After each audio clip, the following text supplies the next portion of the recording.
Welcome to the Hermitcraft recap. My name is Pixel Riffs, our writer is LoyXP, captions on this video were provided by Liara, and our most precious thing is you, the audience. So congratulations on being stolen and put in a museum in exchange for some shady cryptid currency. We'll start on a more serious note, with Rendog, if only because he's been going through a rough spot as of late. In his latest video, Ren addresses some of the real-life trauma that found its way into his life, and how he's been dealing with it to get back into the swing of things.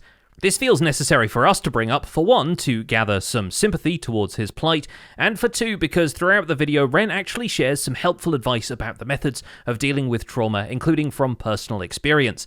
Though it's still a pretty heavy watch, we recommend you check out his Wave episode, if nothing else, to let him know that the community stands with him in the comments. Pages and pages of notes for this video. I might as well chuck this book into the sea, because I haven't used any of the notes today, but maybe this video is me washing up onto the shore and taking a breath and getting ready to charge in and face the next wave. So with a heavy heart, we continue our light-hearted comedy show. Let's take a look at all the events and mishaps that occurred on the Hermitcraft server this week. Starting with XB Crafted, who builds a fresh new deck to play TCG with his imaginary frenemy, and also Vintage Beef, but he's just there to adjudicate.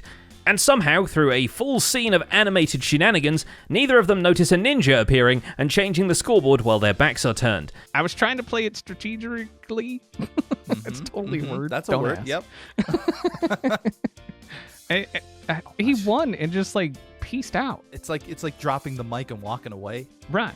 Another switcheroo is waiting for him back at home, where he finds his Scarland VIP pass swiped and replaced with some doubloons. While we're pretty sure XB doesn't suspect Vintage Beef, he still spies on him for a couple of minutes before roping Beef into a rock-paper-scissors game that ends up with them offering to trade builds at each other's bases.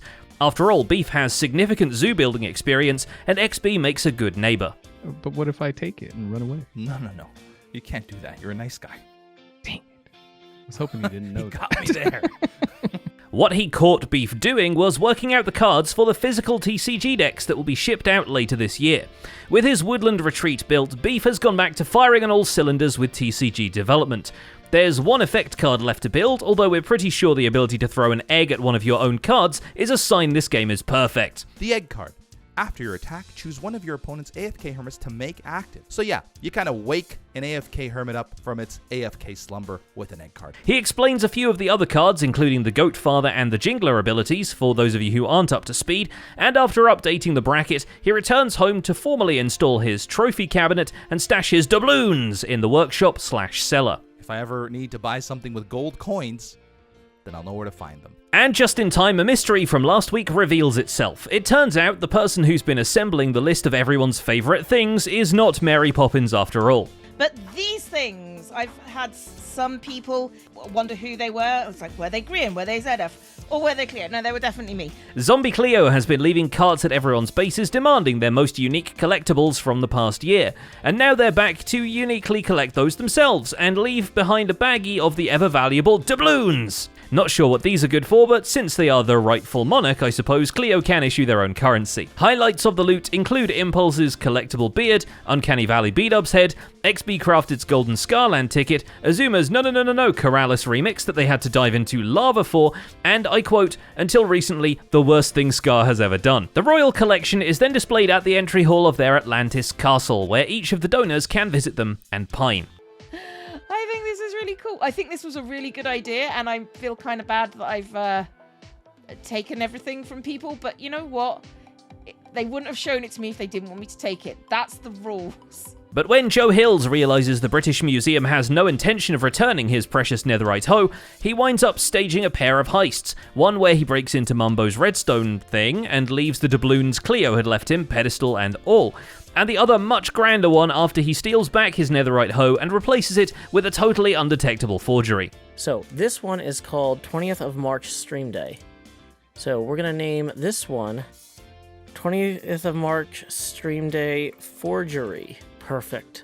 I mean, I can't even tell the difference. We can assume that means doubloons won't be the accepted coins at his pinball machine base, but he might be toying with the idea of pennies since he decided to use the otherwise empty plywood cabinet of the Deep Field machine as the server's newest Copperfield. Joe then challenges Cub to a battle and they use it as a chance to test out the arena redecorated for the TCG finals of Etho versus...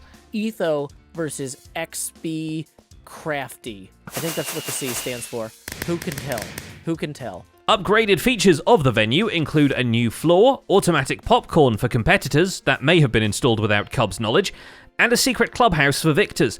But if Joe's example is any to follow, just getting into the clubhouse may be an even greater feat than defeating the Pharaoh. Yeah, so underneath, I'll show you. It's very exclusive, Down here, then just swim forward. Make sure you're not touching the ground when you like sprint forward.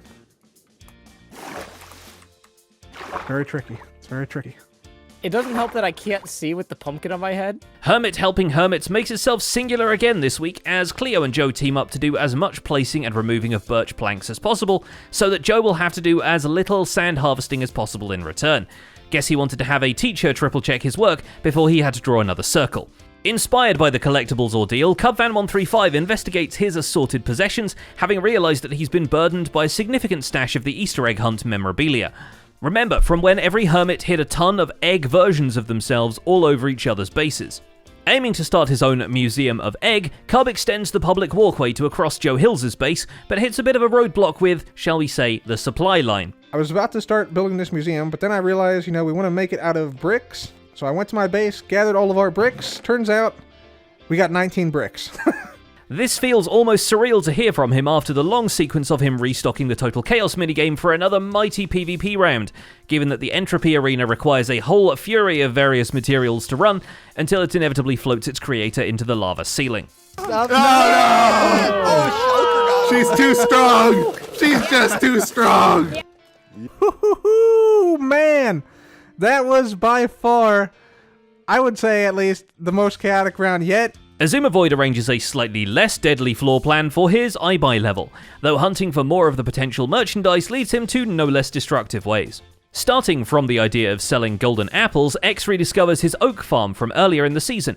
Of course, apples can also be traded from farmer villagers, but they unfortunately do not explode in the process, so X would rather work with the tree farm. And this is the TNT duper right here. You'll see that it's a different design from probably what you're used to. And credit where credit is due, I found this fantastic design on RQT Stein's Redstone channel. Quite fittingly, his own mind is blown something fierce when he channels all the logs into a smelting machine, only to realise there is no such thing as a charcoal block in the vanilla game. Charcoal blocks is a modded thing. X, you're an idiot. You're an absolute idiot. I tell you what, it did cross my mind when I was engineering all of this, but I was having so much fun, I kind of forgot to double check. You can't make charcoal blocks. Yeah, I know. I mean, someone should have told me that sooner. Now with a double chest of burnt wood, X will have to find some use for 4 double chests of torches, or get his bamboo super smelter reacquainted with bigger slices of carbon. Some big slices of Grian and Scar's builds go missing, but that's just in Doc M's imagination, in a dream sequence where he rides the Ender Dragon into their builds, accompanied by what we can only assume is his entry into the Eurovision Song Contest.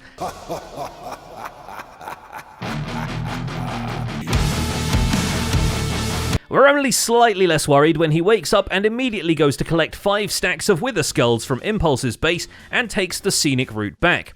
He also goes to collect a llama from the nearby hillside.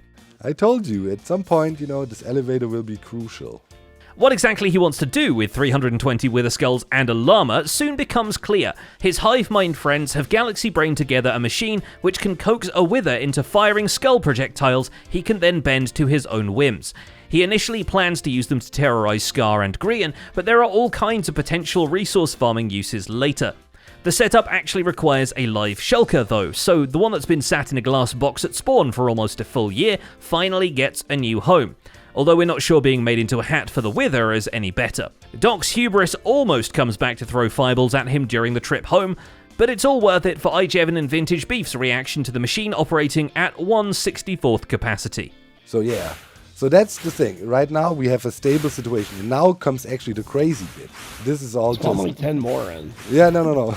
With the Doc M77 vengeance still pending, tiny nether portal notwithstanding, Grian is met with another threat to his well-being, the 24-hour time bomb Gemini Tay and Impulse installed over his roof. But now every part of me wants to break it and see if you're bluffing or not. Nope. I wouldn't. I really wouldn't. Though unsure if Impulse would really nuke his home, Grian is still not too willing to risk it, so as much as he can tolerate it, he fills in the backside of the floating architecture, until the time runs way too close for comfort, and in a last-ditch effort, Grian just puts in the letters saying "is finished" over the entire composition. So now the back of the base is finished. The good old pun bypass. There we go, and it even looks like there's like a drop shadow because there's red behind it. That looks pretty cool. If only I put this much effort into the back of the base, maybe it'd be done. Well, even without this utter cheese of conflict resolution, the back of the base is actually pretty serviceable, if a little below the rest of the building's standards. Now the bottom of it, that's completely messed up. God, I really want to hit that TNT block over there. No, Scar, no! Scar, no! Oh, there he goes. Scar. I was out of range. It was like 50-50. Now, before anyone can put a bomb at his base, Impulse makes sure that the back of his dwarven keep at least leads somewhere, and quite fittingly decides that the somewhere should be down. The back of the great dwarven hall descends into a robust mining operation, where the core of the stone makes way for a couple of excavation tunnels, where supposedly someone is digging too deep and too greedily. A little animation is added with the minecarts hustling through the side tunnels, delivering unseen materials from the imaginary workers. Impulse also removes all the googly eyes Pearl left, freeing up the prank slot for whoever wants to build a Balrog emerging through the facilities. Why are you so slow? You can do it! You got this, buddy! Almost there! There you go. Oh my gosh, why is this so slow? And before we get completely away from things that will explode, there's Mumbo, who, now that he's been given some doubloons, decides it's time to give away the server's diamonds in a way that people might actually pay attention to. Yeah, I'm not gonna lie, I really like this. This looks lovely. Except I've just realised I've built it wrong because I haven't included any of the indicators for how full the bar is. This is just a line of redstone lamps. Wait. He revisits the concept of the button from Season 7, creating a timer that counts down until it explodes. At any point, the timer can be reset by pressing a single button, only this time instead of just earning you status, the button earns you diamonds. The longer you wait, the more diamonds it delivers, and if everyone waits too long, the whole thing explodes and takes the diamonds with it. Having recently fallen in love with copper blocks, Mumbo gives the whole machine a glow-up and even decorates the back, which really feels like a Grian call-out post at this point. The button isn't live yet, since he wants to test a machine that could destroy an entire server's worth of diamonds before it goes horribly wrong, but sooner or later the server will need to warm up those button-pushing fingers. Check in on it, and it's just not going to be that interesting, but equally, if it runs down too fast and it blows up before anyone presses the button, that will be depressing. And finally there's BOO, whose buttons can be pushed very easily, it turns out, although perhaps that's all acting. We have some exciting things we're going to build today. You guys don't appreciate horses enough, and I'm sick of it. B-Dubs embarks on a huge landscaping project in his cyberpunk temple's backyard, which for one helps disguise the fact that Grian's super speedy highway runs directly through it. But its second purpose is to provide a pasture for his beloved horse Miyamore, and that's why B-Dubs builds a beautiful horse head carved into a hill that didn't exist beforehand. We even get a look at the design process, although that amounts to draw 2 circles, now draw the rest of the horse. Joking aside, the new landscape is the perfect place for a horse to retire, and Good Times with Scar agrees, so much so that he retires the horse himself using a bow and arrow. Ouch! He killed my horse! No, I'm so sorry. This was a legendary... Scar, have you caused enough pain on this server? Dead. Oh, Dead. no. Dead. It was supposed to hit you. And that's about it for this week's recap. Our writer is LoyXP, and my name is Pixel Riffs. Captions on this video were provided by Liara. Don't forget to leave a like while you're still here, and subscribe so you won't miss future recaps. Thanks for watching, and we'll see you next week.